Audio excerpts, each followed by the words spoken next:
चलो, good afternoon everyone. Start करते हैं आज का सेशन।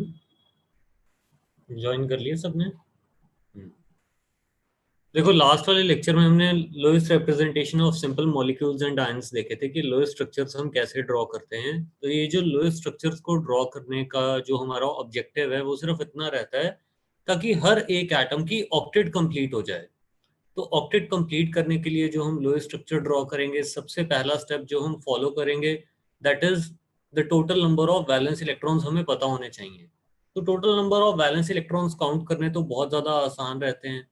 जैसे आप NO2 नेगेटिव ले लो, नाइट्राइट आयन ले लो। इसमें अगर आपने number of valence electrons count करने हैं तो नाइट्रोजन पे देखो कितने वैलेंस इलेक्ट्रॉन्स हैं, वो 5 होते हैं। ऑक्सीजन पे कितने होते हैं? 6 होते हैं। ऑक्सीजन एटम्स आपने कितने लिए हैं? 2 ऑक्सीजन एटम्स हैं। और अब ये क्योंकि एनायन है, अगर एनायन दिया हुआ है, एनायन पे जितना भी चार्ज होगा उतने नंबर ऑफ इलेक्ट्रॉन्स आप इसमें ऐड कर दोगे। तो 1 नेगेटिव चार्ज मतलब इसके पास एक इलेक्ट्रॉन एक्स्ट्रा होगा। तो इतने नंबर ऑफ आपके पास टोटल वैलेंस इलेक्ट्रॉन्स हैं 18। अब आपने ये 18 वैलेंस इलेक्ट्रॉन्स को इस तरीके से डिस्ट्रीब्यूट करना है कि ये सारे यूज भी हो जाएं और सारे एटम्स की ऑक्टेट भी कंप्लीट हो जाए। कोई इलेक्ट्रॉन आपके पास एक्स्ट्रा बचना नहीं चाहिए। तो if the species is an anion, add the number of electrons equal to the negative charge, और अगर कैटायन है तो आपने उतने नंबर ऑफ इलेक्ट्रॉन सब्ट्रैक्ट कर देने हैं। सेंट्रल एटम आपने चूज करना है। सेंट्रल एटम कौन सा होगा? जो कि लीस्ट इलेक्ट्रोनेगेटिव है। जैसे इस केस में नाइट्रोजन जो सेंटर में रहेगा। अब हाइड्रोजन और फ्लोरीन ऐसे एटम्स हैं जो कभी भी सेंटर में नहीं रह सकते क्योंकि ये वैसे ही यूनिवेलेंट है। फ्लोरीन के केस में तो आप समझ सकते हो, फ्लोरीन इज मोस्ट इलेक्ट्रोनेगेटिव, तो ये तो सेंटर में कभी भी नहीं आएगा। हाइड्रोजन भी कभी भी सेंटर में नहीं आएगा क्योंकि जो सेंट्रल एटम है it has to form more than one bonds. तो हाइड्रोजन तो एक ही बॉन्ड बना सकता है, तो हाइड्रोजन और फ्लोरीन हमेशा एंड्स पे आएंगे। तो you select the central atom and draw the skeletal structure. एक ढांचा सा आपने बना लेना है। फिर आप क्या करोगे? सेंट्रल एटम के आसपास सराउंडिंग एटम्स को रखते हुए सबसे पहला काम ये करना है, आपने इन दोनों में एटलीस्ट एक एक बॉन्ड बनाना है। जब आप एक सिंगल बॉन्ड बनाओगे, एक सिंगल बॉन्ड को बनाने में आपके 2 इलेक्ट्रॉन्स यूज हो जाएंगे। तो 2 इलेक्ट्रॉन्स आपने यहाँ यूज कर लिए, 2 इलेक्ट्रॉन्स आपने यहाँ यूज कर लिए। Total you had 18 electrons. 4 electrons have been used. कितने इलेक्ट्रॉन्स बचे हैं? 14 इलेक्ट्रॉन्स आर रिमेनिंग। अब इन 14 इलेक्ट्रॉन्स को हम किस तरीके से यूज करें ताकि सबकी ऑक्टेट कंप्लीट हो जाए? तो हम क्या करेंगे, पहले ऑक्सीजन की ऑक्टेट कंप्लीट करवाने की कोशिश करते हैं। 6 इलेक्ट्रॉन्स यहाँ पे डाले हमने, 6 इलेक्ट्रॉन्स हमने यहाँ पे डिस्ट्रीब्यूट किए। 12 इलेक्ट्रॉन्स हैव बीन यूज्ड। जो 2 बचे वो मैंने नाइट्रोजन पे डाल दिए। अब मैंने इस सिनारियो में ऑक्सीजन की ऑक्टेट कंप्लीट करवा दी है। ये वाले ऑक्सीजन की भी ऑक्टेट कंप्लीट है, ये वाले ऑक्सीजन की भी ऑक्टेट कंप्लीट है। बट नाइट्रोजन की ऑक्टेट कंप्लीट नहीं है। Nitrogen has 2 bonded pairs and 1 lone pair in its vicinity. Overall nitrogen के आसपास 6 इलेक्ट्रॉन्स हैं। प्लीज चैट में अभी कुछ मत लिखो,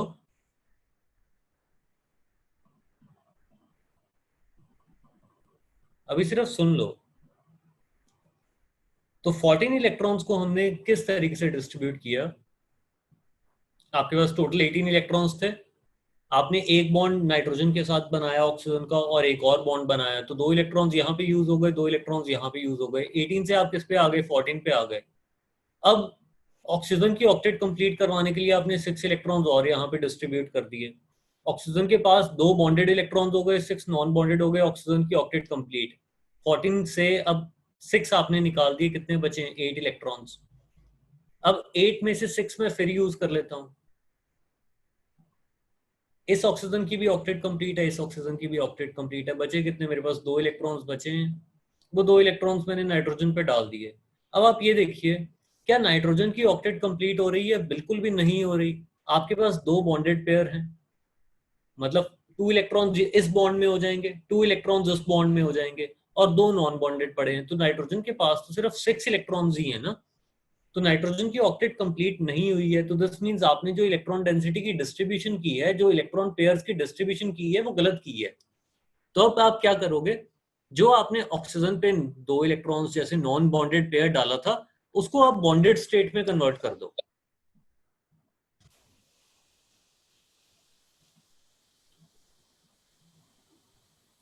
अब देखो आप, कि क्या सबकी ऑक्टेट कंप्लीट हो रही है? बिल्कुल हो रही है, काउंट करके देख लो चाहे। अब ये आपका नाइट्राइट आयन का लोएस्ट स्ट्रक्चर है, क्योंकि ये एनायन था, हम ओवरऑल एक नेगेटिव चार्ज शो कर देंगे। तो इस तरीके से आपने लोएस्ट स्ट्रक्चर्स बनाने हैं। जिन्होंने कल वाला लेक्चर नहीं देखा, बहुत खराब बात है, आपको सेम डे लेक्चर देख लेना चाहिए। और ये जो भी आज मैं प्रैक्टिस करवाने जा रहा हूँ, ये सारी कल के लेक्चर पे ही बेस्ड है। तो ये सारे हमने स्ट्रक्चर्स कल ड्रॉ किए थे ना, लोएस्ट स्ट्रक्चर्स बनाए थे, H2O2 का, carbon monoxide HCN, NO2 negative, O3, CO2। फिर फॉर्मल चार्जेस हमने डिटरमिन किए थे, तो ये फॉर्मल चार्जेस पे के भी क्वेश्चंस करते हैं। सल्फेट आयन का लोएस्ट स्ट्रक्चर आप बनाओगे। अभी मैंने कोई डाउट्स नहीं लेने, अभी मैंने सिर्फ प्रैक्टिस करवानी है। डाउट्स लास्ट में देखूंगा मैं, अगर टाइम बचा तो, नहीं तो कल से ही। सल्फेट आयन का आप लोएस्ट स्ट्रक्चर खुद से बनाओगे।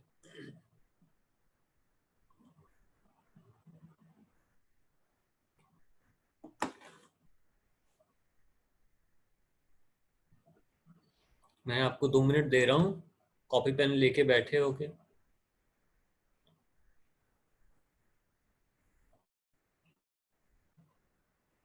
Sulphate ion is SO4 2 negative.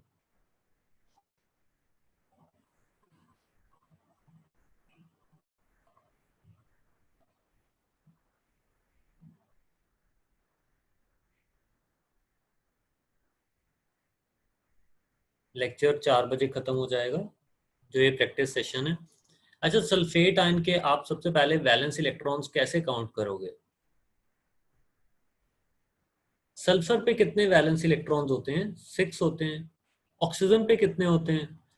Oxygen और and sulphur both belong to group 16। इनकी वैलेंस शेल में 6 इलेक्ट्रॉन्स हैं, 4 आपके पास ऑक्सीजन एटम्स हैं। अब क्योंकि ये एनायन है, इस पे की 2 नेगेटिव चार्ज है, तो 2 इलेक्ट्रॉन्स आप एक्स्ट्रा ऐड कर दोगे, तो टोटल देख लो आपके पास कितने इलेक्ट्रॉन्स हो गए। 6 प्लस 24 प्लस 2, तो टोटल यू हैव 32 इलेक्ट्रॉन्स। अब आपने 32 इलेक्ट्रॉन्स को डिस्ट्रीब्यूट करना है। आपने सेंट्रल एटम कौन सा लेना है? सल्फर ही लोगे, उसके आसपास सराउंडिंग एटम्स कौन से हो जाएंगे? ऑक्सीजन हो जाएंगे।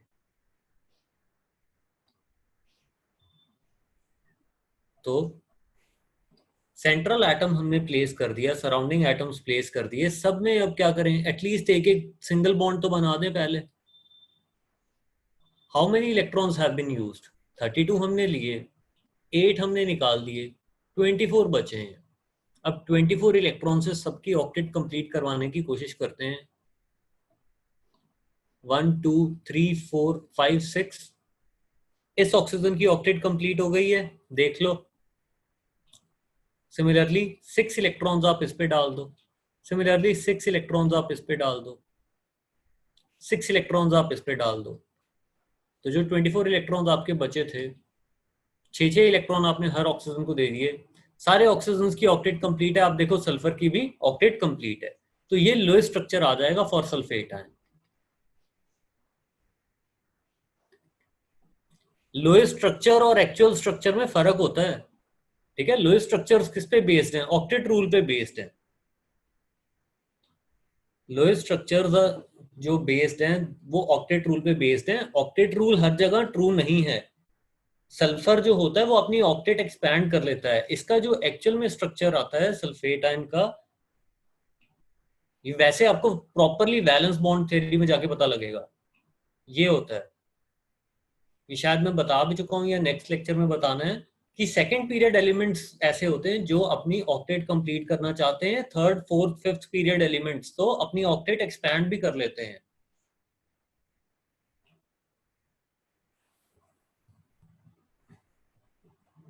डेटिव बॉन्ड का भी बताता हूँ अब। वो फॉर्मल चार्जेस अभी हम कैलकुलेट करेंगे तो अपने आप से दिख जाएंगे कहाँ कहाँ डेटिव बॉन्ड आना है। नहीं दिव्यदीप, ऐसा नहीं होगा। चलो SO3 का स्ट्रक्चर आप ड्रॉ करो।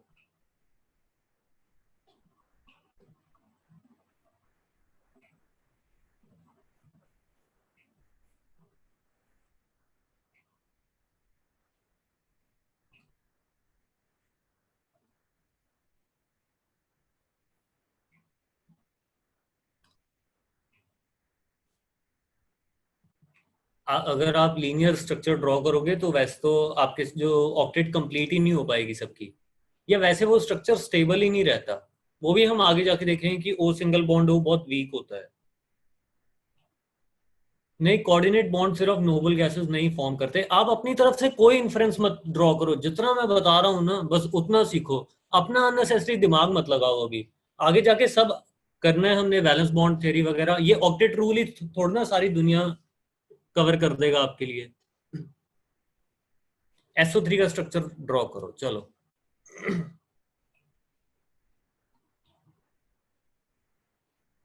प्रॉब्लम तब आती है जब आप ऐसे मतलब अननेसेसरी अपना दिमाग लगाना शुरू कर देते हो और ऐसे पॉइंट सोचने शुरू कर देते हो जो कि इस थ्योरी के बेसिस पे एक्सप्लेन ही नहीं किए जा सकते।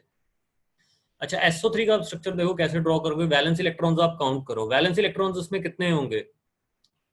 6 सल्फर के। और ऑक्सीजन के कितने हैं? 6 हैं। कितने ऑक्सीजन एटम्स? 18। तो टोटल यू हैव 24 इलेक्ट्रॉन्स। तो आप देखो पहले तो सराउंडिंग एटम्स लगा लो। ये सराउंडिंग एटम्स लगा लिए। एक बॉन्ड यहां लगाया, एक बॉन्ड यहां लगाया, एक बॉन्ड यहां लगाया। 3 बॉन्ड्स आपने बना लिए। तो हर एक बॉन्ड बनाने में आपके 2 इलेक्ट्रॉन्स यूज हो जाएंगे।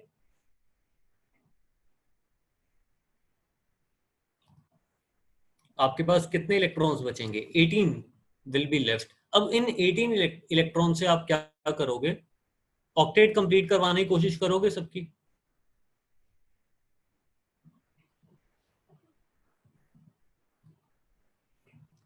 तो आप देखो ऑक्सीजन की ऑक्टेट कंप्लीट हो गई है। 18 इलेक्ट्रॉन्स आपके यूज हो गए हैं। क्या सल्फर की ऑक्टेट कंप्लीट हुई है? सल्फर की ऑक्टेट कंप्लीट नहीं हुई है। सल्फर के आसपास तो सिर्फ 6 ही इलेक्ट्रॉन्स है। अब इसकी ऑक्टेट अगर आपने कंप्लीट करवानी है, आप क्या करो, किसी नॉन बॉन्डेड पेयर को बॉन्डेड में कन्वर्ट कर दो।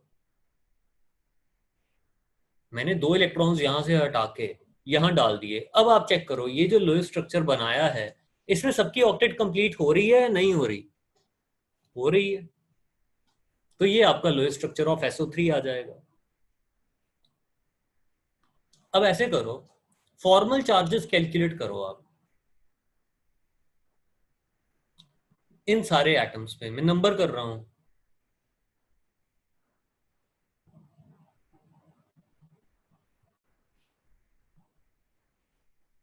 This is 1, this is 2, this is 3 and this is 4। Formal charges calculate करो। और फॉर्मल चार्जेस हम किस तरीके से कैलकुलेट करते थे? Valence electrons minus non bonding electrons minus half the number of bonding electrons.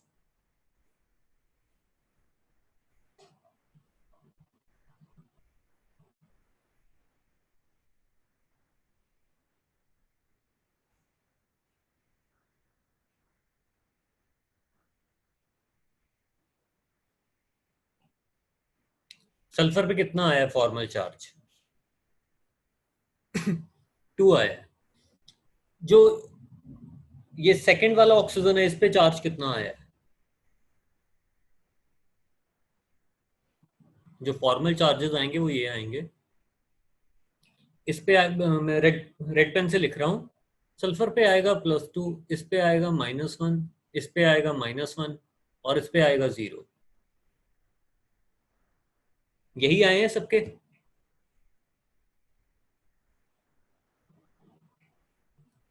यही आए हैं ना? चलो वेरी गुड।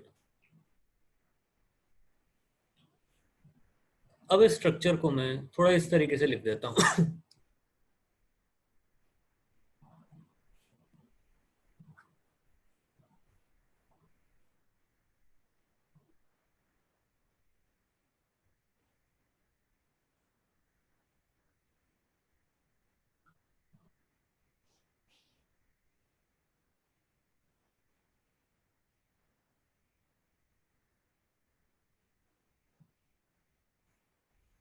सल्फर पे फॉर्मल चार्ज कितना है? +2, +1 जैसे यहाँ हो गया, +1 यहाँ हो गया। अब इस स्ट्रक्चर को इस तरीके से भी लिखा जा सकता है। लास्ट वाला लेक्चर तो सबने देखा ही होगा।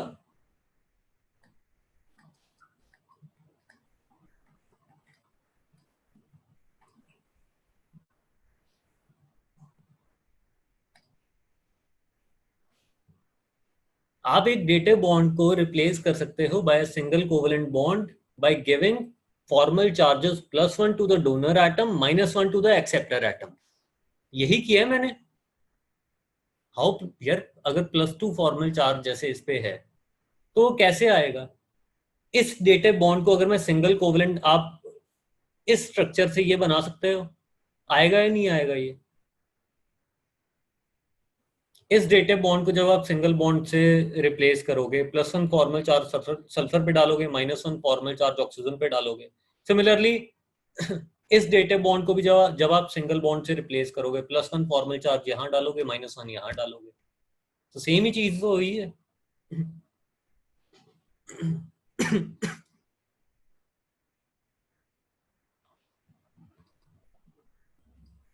फिर HClO4,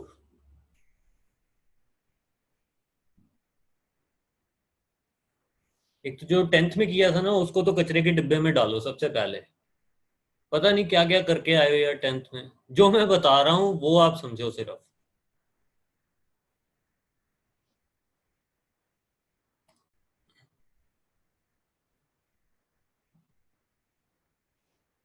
कोई बात नहीं, फॉर्मल चार्जेस की एक दो और एग्जांपल्स करते हैं। वैसे सिंपल है, पता नहीं आप लोग क्यों इसमें कंफ्यूज होते हो।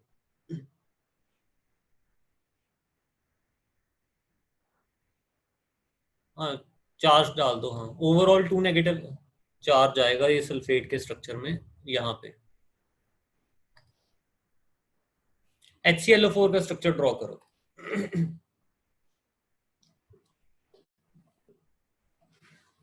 बच्चे, फॉर्मल चार्जेस कल के लेक्चर में बताए थे, वो तो आप फॉर्मूले में वैल्यू पुट करनी है। वैलेंस इलेक्ट्रॉन्स देखो, सल्फर के 6 होते हैं। HClO4, HClO4 में Cl आपका सेंटर में होगा, एक ऑक्सीजन, एक ऑक्सीजन, एक ऑक्सीजन, एक ऑक्सीजन। हाइड्रोजन बिल्कुल एंड में होगा।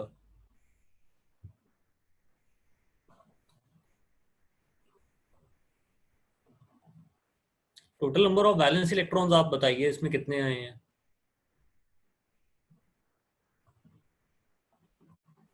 हाइड्रोजन पे 1 है, क्लोरीन पे 7 है, और ऑक्सीजन पे कितने होंगे? 6 होंगे। 4 oxygen atoms, total you have 32 electrons. तो आप क्या करोगे?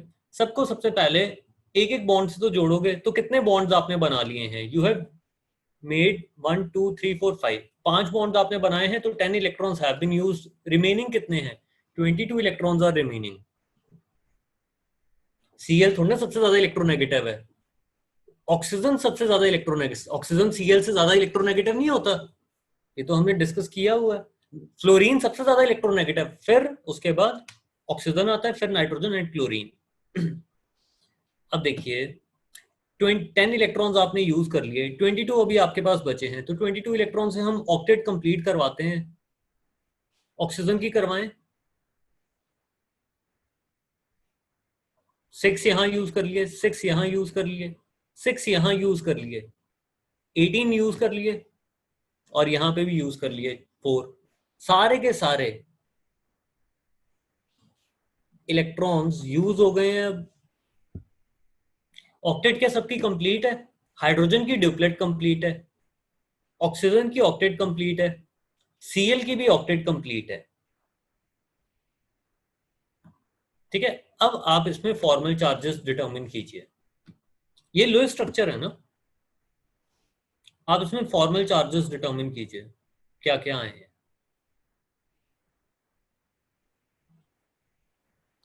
पता कैसे चलेगा कौन सी फॉर्म में स्ट्रक्चर बनाना है? सेंट्रल एटम लेके साइड में सराउंडिंग एटम्स हो जाएंगे बस। जो हाइड्रोजन होगा वो बिल्कुल साइड में होगा, ऑक्सीजन वगैरह के साथ ही यूजुअली जुड़ा होता है। यह जिन्होंने लेक्चर नहीं ना देखा कल वाला, वो प्लीज अभी डाउट मत पूछो, ऐसे मेरी भी एनर्जी वेस्ट होती जाएगी, टाइम वेस्ट होता जाएगा।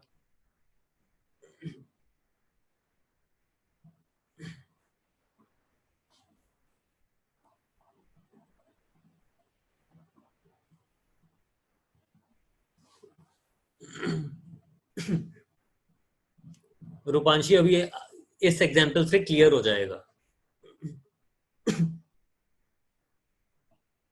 फॉर्मल चार्जेस डिटरमिन कर लिए, मैंने नंबर करना था।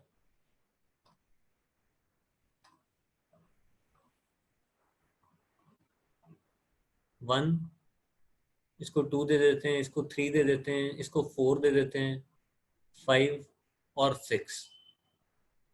तो ये 6 एटम्स हैं, आपने इन 6 एटम्स पे फॉर्मल चार्जेस निकालने हैं।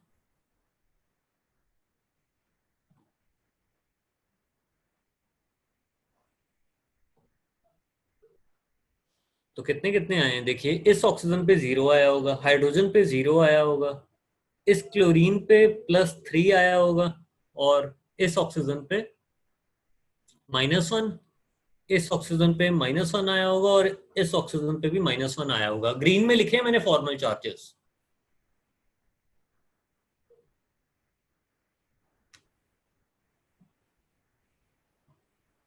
Cl के मैंने 6 इलेक्ट्रॉन्स लिख दिए थे। नहीं, क्लोरीन की वैलेंस शेल में 7 इलेक्ट्रॉन्स होते हैं। अर्चिता, रिंग तो बना ही नहीं है आपने, सेंट्रल एटम को बिल्कुल सेंटर में रखना है और उसके आसपास ऐसे एटम्स बिछा देने हैं।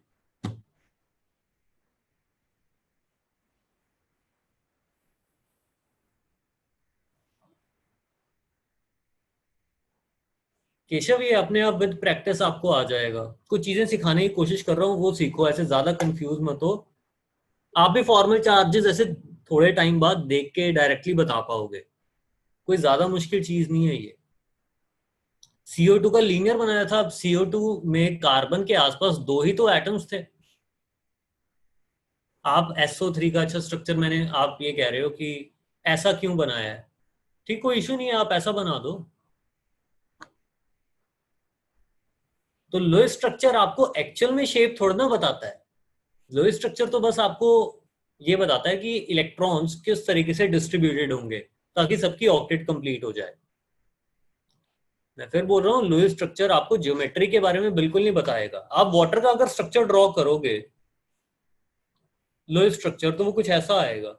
वाटर का तो कर सकते हो ना, ये लोएस्ट स्ट्रक्चर बनेगा या नहीं बनेगा? ऐसे ही बनाते आए हो आप बचपन से, अभी भी बनाओगे तो ऐसा ही बनाओगे।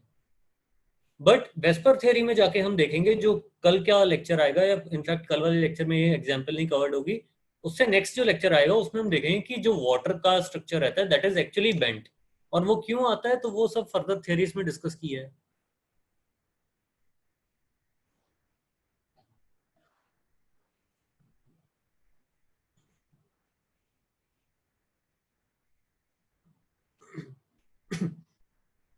अच्छा, ये फॉर्मल चार्जेस देखिए कि किस तरीके से कैलकुलेट हुए हैं। क्लोरीन पे जैसे फॉर्मल चार्ज आपने कैलकुलेट करना है, तो वैलेंस शेल में कितने इलेक्ट्रॉन्स हैं क्लोरीन के? 7 इलेक्ट्रॉन्स होते हैं, माइनस क्लोरीन के पास कोई नॉन बॉन्डिंग इलेक्ट्रॉन्स आपको दिख रहे हैं? बिल्कुल भी नहीं है, कोई लोन पेयर नहीं है। अब कितने इसके पास बॉन्डेड इलेक्ट्रॉन्स हैं? क्लोरीन के आसपास 4 बॉन्ड्स बने हुए हैं, मतलब 8 बॉन्डेड इलेक्ट्रॉन्स हैं।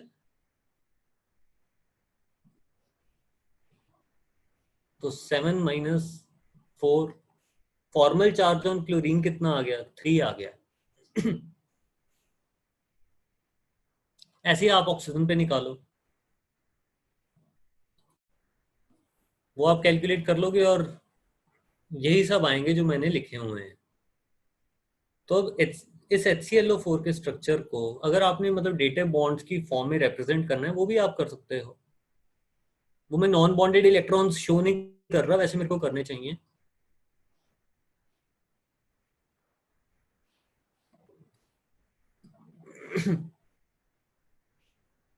क्लोरीन पे फॉर्मल चार्ज कितना था?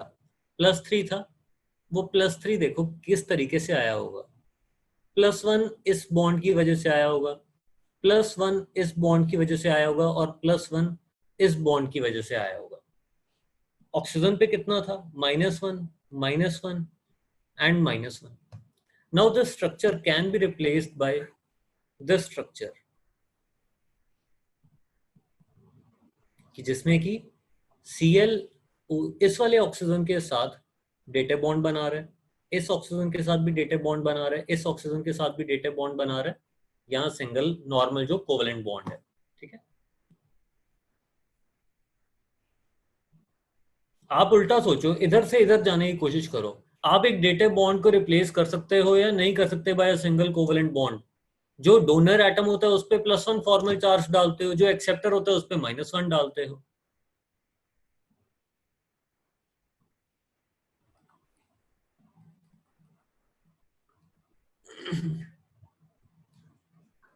हाँ, स्केलेटल स्ट्रक्चर आप जिस मर्जी तरीके से बनाओ।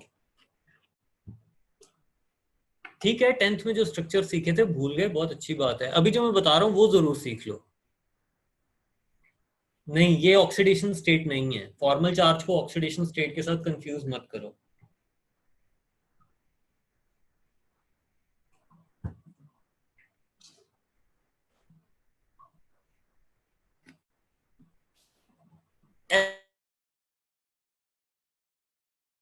SO3 का, यार सेंट्रल एटम के आसपास सराउंडिंग एटम्स जुड़े होंगे ना। ये आपका सेंट्रल एटम है, जो भी सराउंडिंग एटम है वो इस सेंट्रल एटम के साथ जुड़ा होगा बस। यही मैंने लास्ट लेक्चर में बताया था। देखो, जब आप एक से ज्यादा लो स्ट्रक्चर ड्रॉ कर सकते हो ना, किसी भी कंपाउंड के या किसी भी आयन के, तो डिफरेंट लो स्ट्रक्चर्स में से सबसे ज्यादा स्टेबल स्ट्रक्चर डिटरमिन करने के लिए हम फॉर्मल चार्जेस निकालते हैं। जिस स्ट्रक्चर में फॉर्मल चार्जेस सबसे कम आ रहे होंगे वो स्ट्रक्चर सबसे ज्यादा स्टेबल रहेगा। लीनियर और रिंग रिप्रेजेंटेशन मेरे को तो पता नहीं कौन सी रिप्रेजेंटेशन है, मैंने तो कोई ऐसी बताई नहीं। मैं तो बिल्कुल सिंपल से तरीके से सेंट्रल एटम को बीच में रखते हुए साथ में आसपास सराउंडिंग एटम्स रख देने हैं।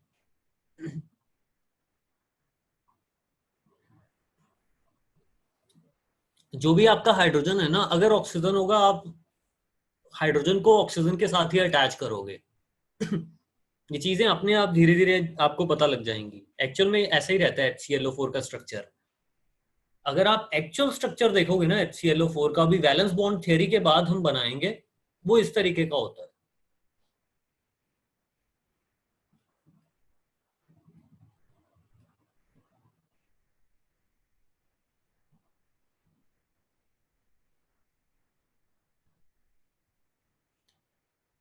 बच्चे, वो जो कल एग्जांपल्स करवाई थी लेक्चर में, उसमें कोई ऐसी एग्जांपल नहीं होगी, उसमें किसी में दो से ज्यादा सराउंडिंग एटम्स नहीं होंगे।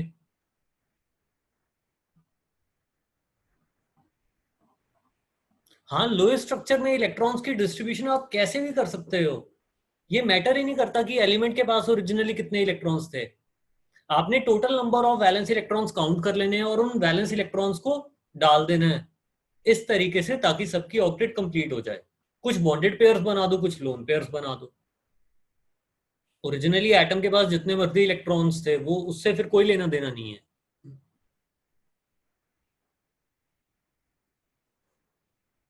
हाँ, कल वाला लेक्चर जल्दी अपलोड कर दूँ। ये यही कॉम्प्लेक्स मॉलिक्यूल्स हैं, बस अब आपके सामने, जैसे HNO2 का आप करो। HNO2 का हो गया।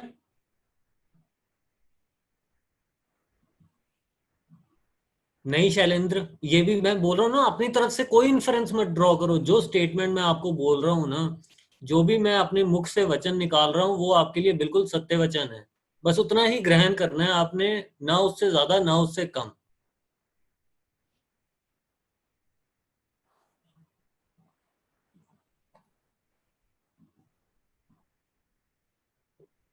तो HNO2 में नंबर ऑफ वैलेंस इलेक्ट्रॉन्स आपने निकाले होंगे।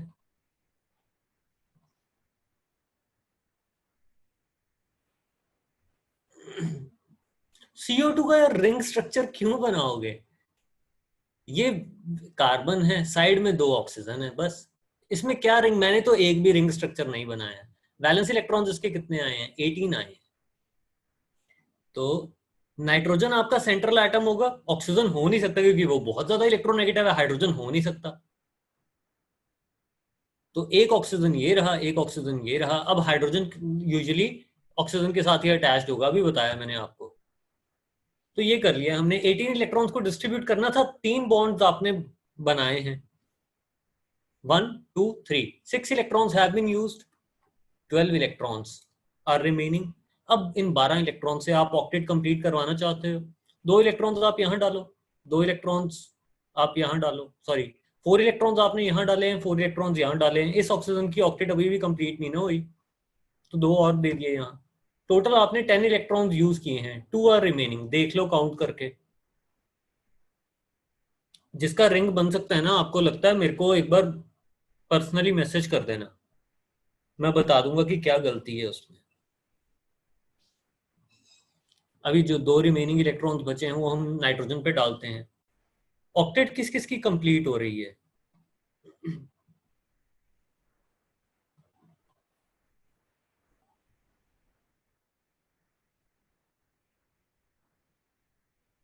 इस ऑक्सीजन की, इस ऑक्सीजन की, इस हाइड्रोजन की ड्यूप्लेट कंप्लीट है, नाइट्रोजन की कंप्लीट नहीं है, तो हम क्या करेंगे? ये जो नॉन बॉन्डेड पेयर है उसको हम बॉन्डेड में कन्वर्ट कर देते हैं। अब देखो ऑक्टेट सबकी कंप्लीट हो रही है नहीं हो रही? रिंग वाला कोई कॉन्सेप्ट ही नहीं है, फिर ऐसे 2-3 लोग वही चैट में रिंग वाला कॉन्सेप्ट, रिंग वाला कॉन्सेप्ट, रिंग वाला कॉन्सेप्ट है क्या? मैंने तो कोई नहीं ऐसा, मैंने तो कोई रिंग वाली टर्म भी नहीं यूज की। इसमें हाइड्रोजन को नहीं, नाइट्रोजन के साथ डायरेक्टली रिलेटेड, डायरेक्टली कनेक्टेड नहीं रहता है ये। नहीं, नाइट्रोजन को आप हाइड्रोजन के साथ डायरेक्टली कनेक्ट नहीं करोगे, मैंने बोला ना, हाइड्रोजन अगर होगा तो वो ऑक्सीजन के साथ ही कनेक्ट होगा, कभी भी ऐसे स्ट्रक्चर्स में।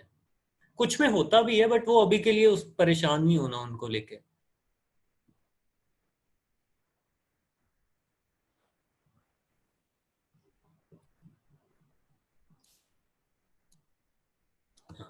अब इसका लोएस्ट स्ट्रक्चर आप ये भी बना सकते थे, हमने ये भी बनाया था अगर ध्यान हो तो।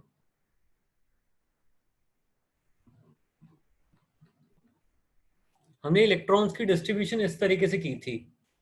नाइट्रोजन की ऑक्टेट कंप्लीट करने के लिए हमने क्या किया था, ये दोनों इलेक्ट्रॉन्स को इधर डाल दिया था, मतलब ये नॉन बॉन्डेड पेयर हटा के इसको बॉन्डेड में कन्वर्ट कर दिया था।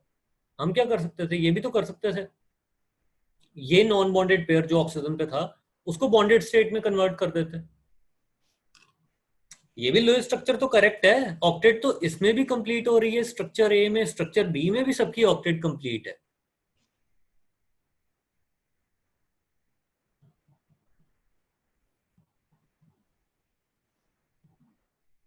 अब आप बताओ स्ट्रक्चर ए ज्यादा स्टेबल है, स्ट्रक्चर बी ज्यादा स्टेबल है?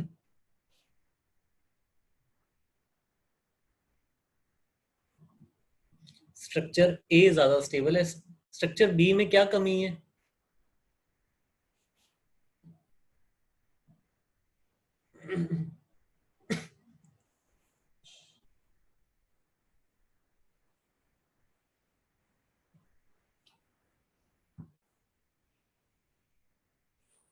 स्ट्रक्चर बी क्यों कम स्टेबल है, मैं ये पूछ रहा हूँ।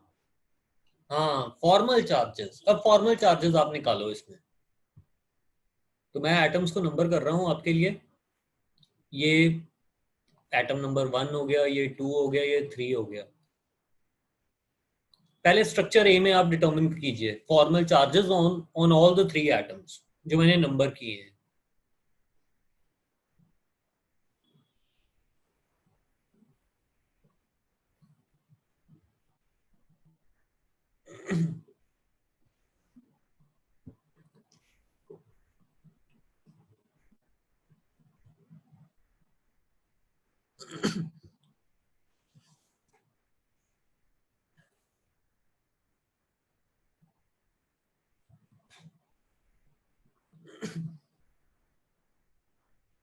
तो स्ट्रक्चर ए में आपने देखा होगा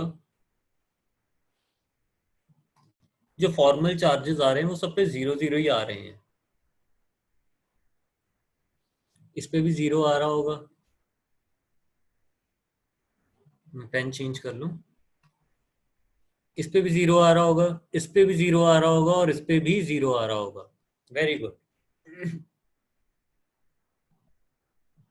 नाइट्रोजन के ऊपर 2 इलेक्ट्रॉन्स नहीं आएंगे, नाइट्रोजन के ऊपर तो मैंने 2 ही इलेक्ट्रॉन्स बनाए हैं। विजिबल नहीं है क्या ये देखो, 2 इलेक्ट्रॉन्स ही तो हैं ये, यहाँ पे भी 2 इलेक्ट्रॉन्स शो किए हैं। अच्छा, नेक्स्ट वाले में फॉर्मल चार्जेस देखो इस ऑक्सीजन पे अगर आप कैलकुलेट करो वो कितना आएगा, -1 आएगा। इस ऑक्सीजन पे कैलकुलेट करो +1 आएगा। चिराग ऑब्वियसली करेंगे यार, अभी तो बिल्कुल स्टार्ट किया है हमने, केमिस्ट्री अभी पढ़नी शुरू की है। अभी तो 2 साल में बहुत कुछ सीखना है।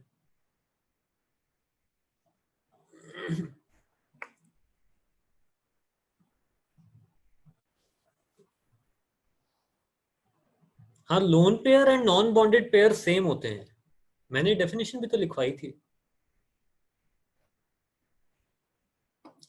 आरुषि, या तो आप डेटे बॉन्ड शो कर लो, अगर डेटे बॉन्ड शो कर रहे हो फिर फॉर्मल चार्जेस शो करने की जरूरत नहीं है। अगर आप सिंगल बॉन्ड बना रहे हो तब आपको फॉर्मल चार्जेस डोनर और एक्सेप्टर पे दिखाने चाहिए।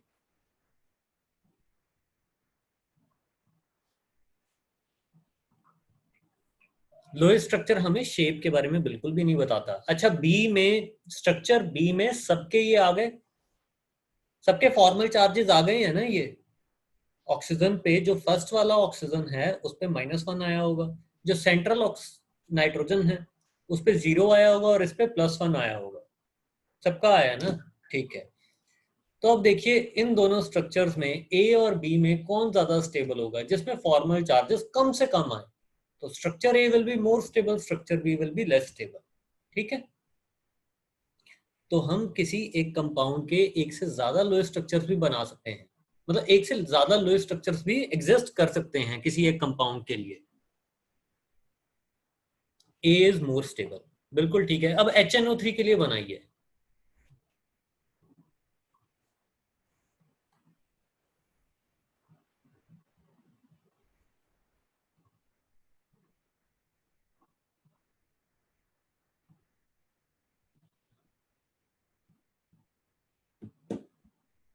HNO3 का कैसे बनाओगे? आप सेंट्रल एटम आइडेंटिफाई करोगे सबसे पहले, वो क्या आएगा आपका, नाइट्रोजन होगा और उसके आसपास क्या होंगे, ऑक्सीजन होंगे। अब हाइड्रोजन मैंने आपको पहले ही बोल दिया ऑक्सीजन के साथ अटैच कर देना, ये हो जाएगा। दिस टोटल वैलेंस इलेक्ट्रॉन्स कितने आए हैं आपके? 24 आए हैं।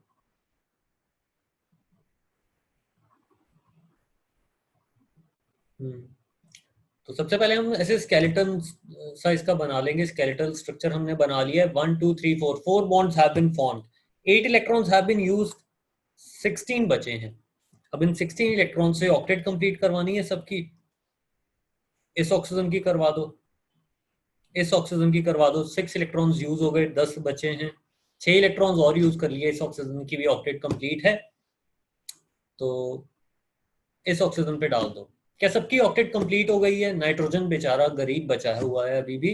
नाइट्रोजन के आसपास अभी भी 6 इलेक्ट्रॉन्स हैं, 3 बॉन्ड्स हैं। 3 bonded pairs mean 6 bonded electrons, और कुछ भी नहीं है। इसकी ऑक्टेट कंप्लीट करवाने के लिए क्या करना पड़ेगा आपको?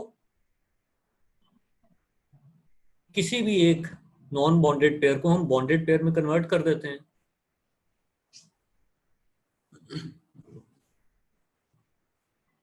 ये स्ट्रक्चर बनाया है सबने। हाँ, ओ को यार जैसे मर्जी लिख लो, जहां मर्जी लिख लो, जैसे आपकी इच्छा है। आप इसका स्केलेटल स्ट्रक्चर इस तरीके से बनाना चाहते थे, इस तरीके से बना सकते थे। आप इस तरीके से बनाना चाहते थे, वो भी बना सकते थे, जैसी आपकी इच्छा है। अच्छा, सबने ये स्ट्रक्चर बनाया है। इसका एक और स्ट्रक्चर नहीं बन सकता था? वो कौन सा?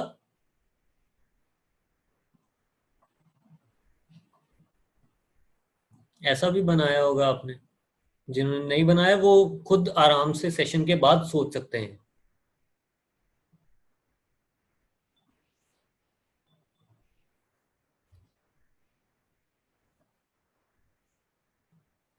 इसमें भी देखोगे बैलेंस इलेक्ट्रॉन्स वो 24 ही आएंगे आपके, और सबकी ऑक्टेट भी कंप्लीट होगी।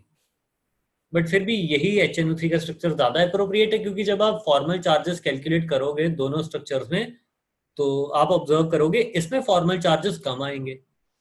अब फॉर्मल चार्जेस आप डिटर्मिन करो, ये आपका number 1 atom, this is 2, this is 3, this is 4। Screen black हो गई है। अच्छा, दिख रहा है ना सबको? ठीक है ठीक है। चलो बस बस बस, चैट में इतना नो नहीं करना, फिर चैट बॉक्स हैंग हो जाएगा। Formal charges.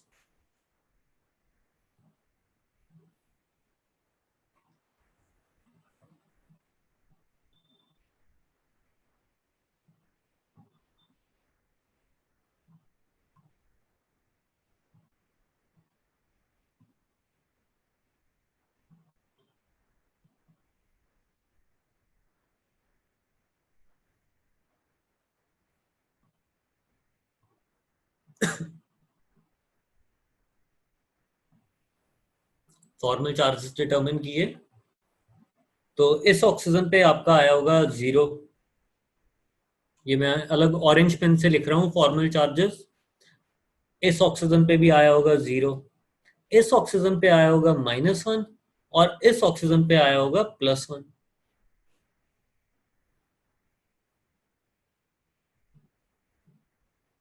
यही आया ना? हम्म। तो कुछ स्पेशल है यहाँ पे?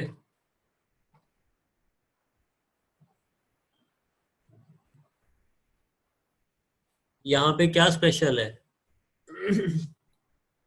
नहीं, मेरे को चार्जेस याद नहीं है।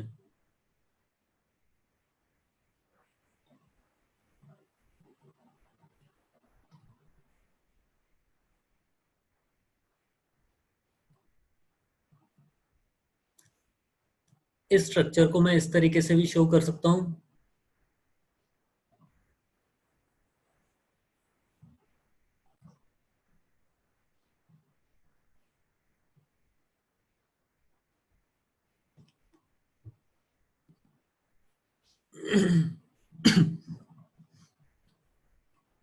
ये दोनों स्ट्रक्चर्स इक्विवेलेंट हैं बिल्कुल।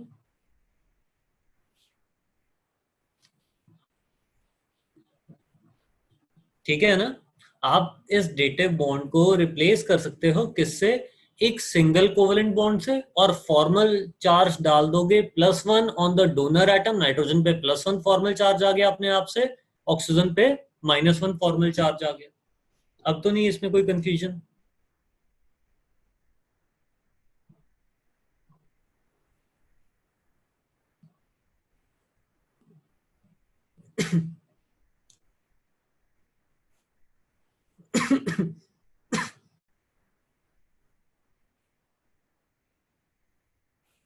अब नेक्स्ट देखते हैं H3PO4।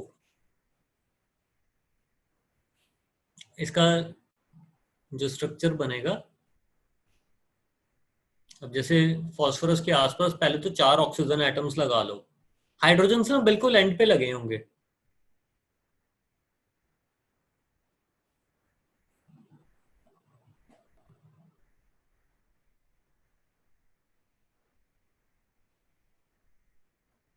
जो भी सराउंडिंग एटम है ना, वो सेंट्रल एटम के साथ ही जुड़ा होगा। H3PO4 में वैलेंस इलेक्ट्रॉन्स काउंट करना। H आप किसी भी ऑक्सीजन एटम के साथ लगा दो, 32 वैलेंस इलेक्ट्रॉन्स आए हैं आपके पास।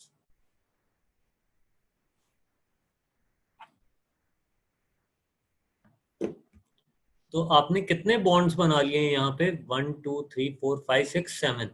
7 बॉन्ड्स आपने बनाए हैं। दिस मीन्स 14 इलेक्ट्रॉन्स आपने यूज किए हैं। बचे कितने हैं? 18 इलेक्ट्रॉन्स बचे हैं सबकी ऑक्टेट कंप्लीट करवाने के लिए। तो देखिए, ऑक्सीजन पे डाल देते हैं। 1 2 3 4 5 6 7 8 9 10 11 12 और 6 इस पे। खत्म हो गए मेरे तो सारे इलेक्ट्रॉन्स।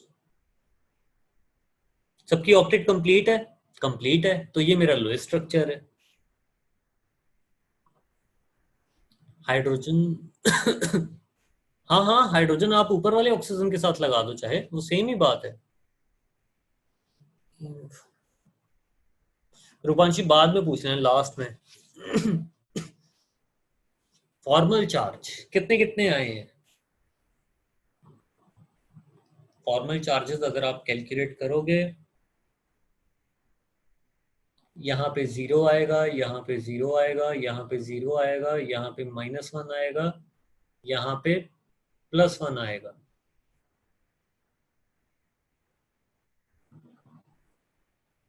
डाउट सेशन में तो डाउट्स ही क्लियर करते हैं हम, और क्या करते हैं।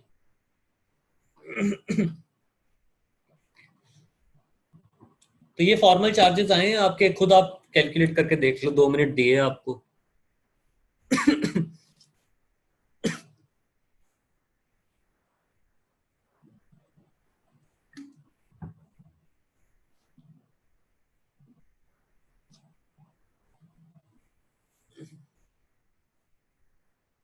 हाँ, तो हम इस स्ट्रक्चर को, इस लो स्ट्रक्चर को इस तरीके से भी शो कर सकते हैं।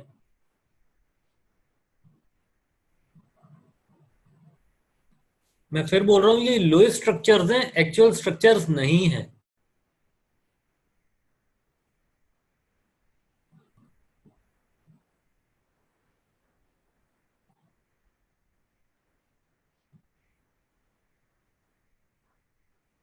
इसका जो एक्चुअल स्ट्रक्चर आएगा बैलेंस बॉन्ड थ्योरी में, आपको अपने आप से पता लग जाएगा, वो ऐसा आता है, जो कि हमने कई बार बनाया भी हुआ है।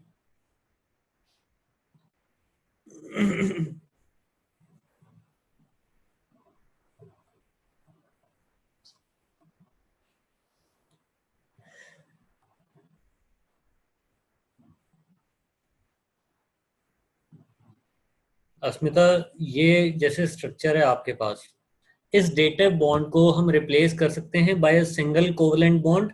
डोनर एटम कौन सा था आपका? फॉस्फोरस। फॉस्फोरस पे क्या डाल देंगे फिर हम? +1 फॉर्मल चार्ज। और इस पे क्या डाल देंगे? -1 फॉर्मल चार्ज। अब बताओ, ये दोनों स्ट्रक्चर सेम है या नहीं है?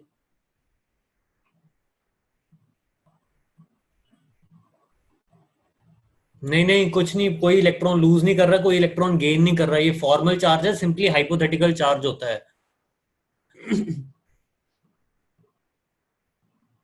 फॉस्फोरस के वैलेंस इलेक्ट्रॉन्स कितने होते हैं? नाइट्रोजन फैमिली को बिलोंग करता है, 5 वैलेंस इलेक्ट्रॉन्स रहते हैं फॉस्फोरस के पास। हाँ, एक डेटिव बॉन्ड को अगर आप रिप्लेस कर रहे हो एक सिंगल कोवलेंट बॉन्ड से, फिर +1 एंड -1 फॉर्मल चार्जेस आते हैं। हाँ हाँ, ये रिप्रेजेंटेशन होती है।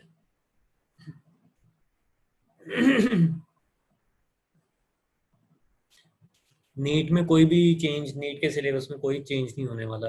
अगला करते हैं, चलो। CN negative.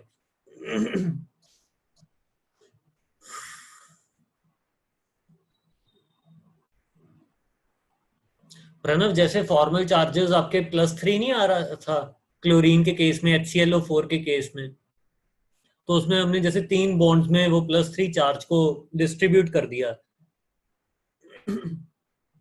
H3PO4 के वैलेंस इलेक्ट्रॉन्स निकाल दूं? बड़ा मुश्किल काम करवाते हो मेरे से। H3PO4 में हाइड्रोजन की वैलेंस शेल में 1 इलेक्ट्रॉन होता है, फास्फोरस की वैलेंस शेल में 5 इलेक्ट्रॉन्स होते हैं, ऑक्सीजन की वैलेंस शेल में 6 इलेक्ट्रॉन्स।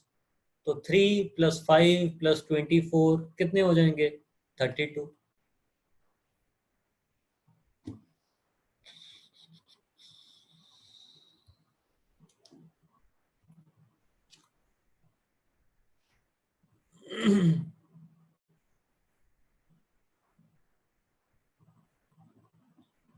CN नेगेटिव का हो गया। तो इसमें तो देखो, 2 ही एटम्स है बेचारे, क्या सेंट्रल और क्या सराउंडिंग एटम।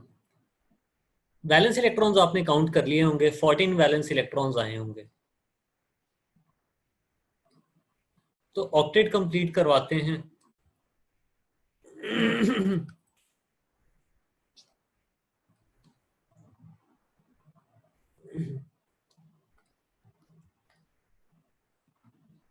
तो सबसे पहले एक बॉन्ड बनाएंगे, 2 electrons will be used, 12 electrons will be remaining. Nitrogen की ऑक्टेट कंप्लीट करवा देते हैं, 6 इलेक्ट्रॉन्स हमने इस पे डाल दिए। बचे कितने? 6 बचे हैं। मैंने कुछ गलत कर दिया ना? हाँ, वैलेंस इलेक्ट्रॉन्स 14, पता नहीं क्यों लिख लिया मैंने, 14 तो टोटल थे। कार्बन के वैलेंस शेल में 4 इलेक्ट्रॉन्स, नाइट्रोजन की वैलेंस शेल में 5, और एक क्योंकि -1 चार्ज था, 10 valence electrons will be there.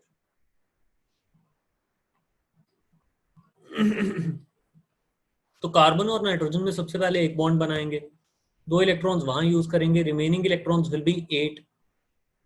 ये जो चीजें हम कर रहे हैं या जो अगले आने वाले 5-6 लेक्चर है वो हाईली हाईली इंपॉर्टेंट है केमिस्ट्री समझने के लिए। आपको आसान लगे मुश्किल लगे, करना तो जरूरी है ही। और कोई भी एक भी चीज ऐसी नहीं है कि जो कि बिल्कुल रट्टे वाली है कि ब्लाइंडली फॉलो कर लेना है आपने। तो आपने 6 इलेक्ट्रॉन्स यहाँ डाल दिए, नाइट्रोजन की ऑक्टेट कंप्लीट हुई, बट कार्बन की नहीं हो पाएगी। कार्बन की वैलेंस शेल में भी आप देख सकते हो कि 4 इलेक्ट्रॉन्स ही हैं, तो हम क्या करेंगे, एक नॉन बॉन्डेड पेयर को हटा के बॉन्डेड में कन्वर्ट कर देंगे।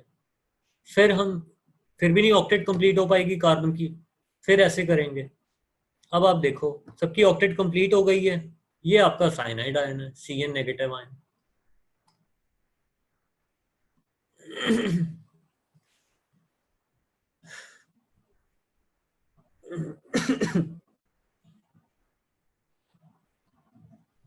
ठीक है।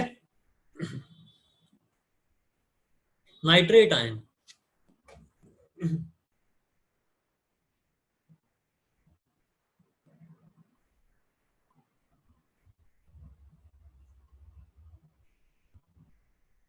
हाँ HNO3 का स्ट्रक्चर जिसने भी मेरे को व्हाट्सएप किया है वो बिल्कुल ठीक बना के भेजा है।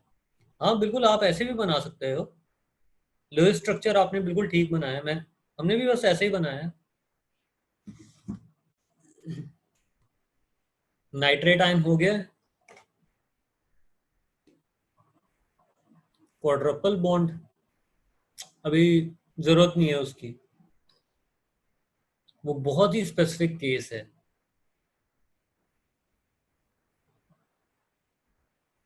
इतने स्ट्रक्चर मोर देन सफिशिएंट है, सब बता दिए लो स्ट्रक्चर्स। बस ये लास्ट स्ट्रक्चर है आज के लिए। बुकलेट के क्वेश्चंस मैं थोड़ी देर में देख के बता दूंगा, मैसेज कर दूंगा। नाइट्रेट आयन का आपने स्ट्रक्चर बनाना है, नाइट्रोजन के आसपास पहले तो आप ऑक्सीजन लगा लो। आप फिर ये देखो टोटल वैलेंस इलेक्ट्रॉन्स इसमें कितने आए थे, इसमें 24 वैलेंस इलेक्ट्रॉन्स आएंगे, एक एक बॉन्ड बना दिया, 6 electrons have been used, 18 electrons आपके पास रिमेनिंग है। ऑक्टेट कंप्लीट करो। अब ये तो बहुत ज्यादा सिंपल है, रिपीटेटिव हो गया ना बहुत ज्यादा, वही चीजें दोबारा दोबारा करी जा रहे हैं। मेरे को तो लगता नहीं कि कोई कंफ्यूजन का स्कोप बचना चाहिए इसमें। अब नाइट्रोजन की ऑक्टेट कंप्लीट नहीं हुई, 18 इलेक्ट्रॉन्स हमारे खत्म हो गए हैं, तो this means non bonded pair को बॉन्डेड में कन्वर्ट करना पड़ेगा, और ये आपका नाइट्रेट आयन का स्ट्रक्चर आ जाएगा। ठीक है।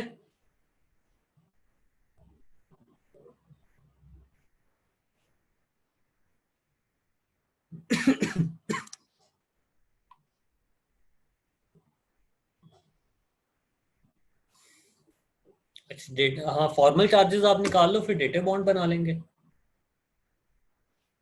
आप फॉर्मल चार्जेस उसमें निकालो, इस पे 0 आएगा, इस पे +1 आएगा, इस पे -1 आएगा, इस पे -1 आएगा, यही फॉर्मल चार्जेस आएंगे आपके।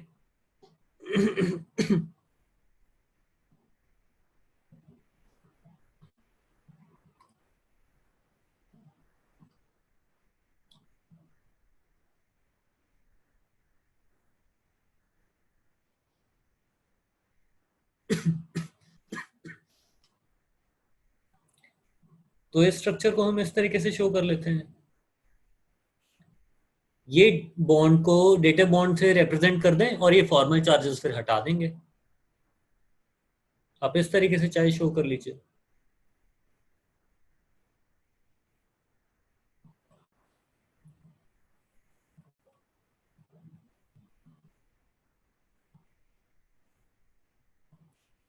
ठीक है। और मैंने आपको लास्ट क्लास में बताया था कि सम ऑफ द फॉर्मल चार्जेस हमेशा किसके इक्वल आएगा, net charge on the species. Net charge कितना है, -1। आप फॉर्मल चार्जेस का सम देख लो, -1 +1 -1 -1 ही आएगा। ठीक है। नहीं नहीं, या तो आप डेटा बॉन्ड देखो इसके साथ शो कर लो या इसके साथ शो कर लो, इधर ऑफ द टू। होमवर्क बता दूंगा थोड़ी देर में। ठीक है इतना। अब किसी को लगता है कि कोई स्ट्रक्चर ऐसा नहीं, किसी और टाइप से बनना चाहिए था, वो आप मेरे को पर्सनली मैसेज कर देना। BCl2 का लो स्ट्रक्चर तो, अच्छा वो ऑक्टेट कंप्लीट नहीं ना होती बेरिलियम की, तो ये लिमिटेशन में पढ़ेंगे अभी। अभी कल वाला लेक्चर आने दो। पहला केस ही BeCl2 का है कि ऑक्टेट रूल वायलेट हो जाता है उस केस में। H2SO4 का, लो फिर H2SO4 का कर लेते हैं। वैसे एग्जांपल्स मैं और भी आपके लिए लाया था। H2SO4 का चलो दोबारा से देख लो, वैसे हमने किया नहीं है ये।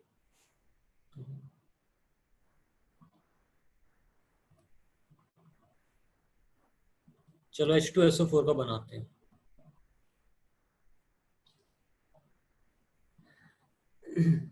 तो नंबर ऑफ वैलेंस इलेक्ट्रॉन सबसे पहले काउंट करते हैं। 2 + 6 + 4 × 6, 32 electrons with sulphur at the centre. Oxygen surround करेंगे उसको। हाइड्रोजन बिल्कुल ही एंड पे, दो ऑक्सीजन के साथ लगा दिए। एक बॉन्ड इसके साथ बना दिया, एक बॉन्ड इसके साथ बना दिया, इसके साथ और इसके साथ।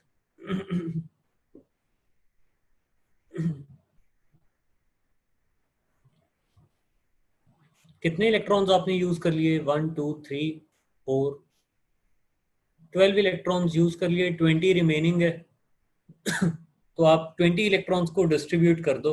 1 2 3 4 5 6 7 8 9 10 11 12 13 14 15 16 17 18 19 20।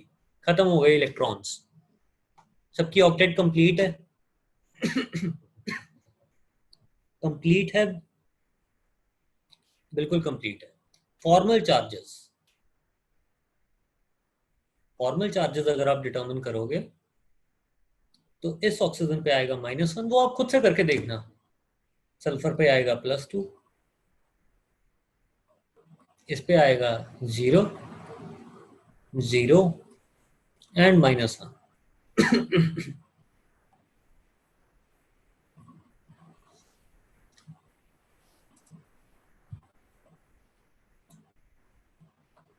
तो इस स्ट्रक्चर को अगर मैं इस तरीके से शो कर दूं तब भी आपको प्रॉब्लम नहीं ना होनी चाहिए। बाकी डॉट्स आप खुद लगा लेना।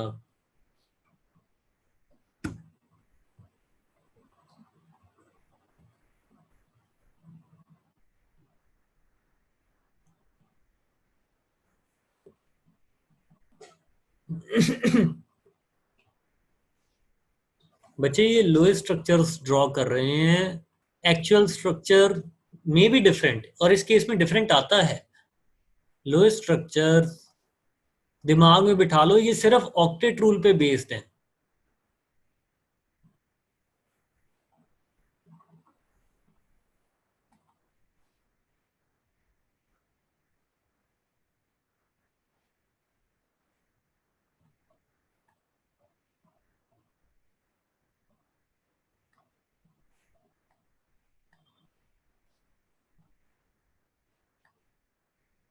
क्योंकि H2SO4 का जो एक्चुअल स्ट्रक्चर आता है, this comes out to be like this.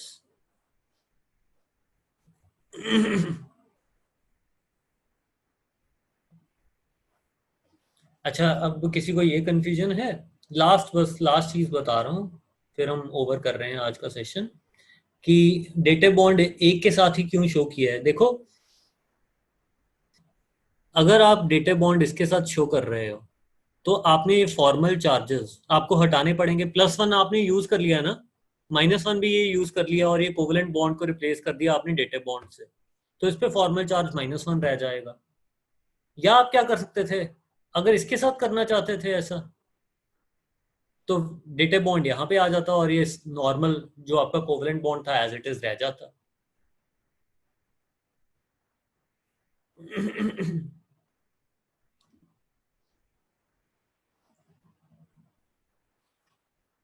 चलो, थैंक यू, आज के लिए इतना ही है। फिर आपका सेशन है ना फिजिक्स का भी थोड़ी देर में।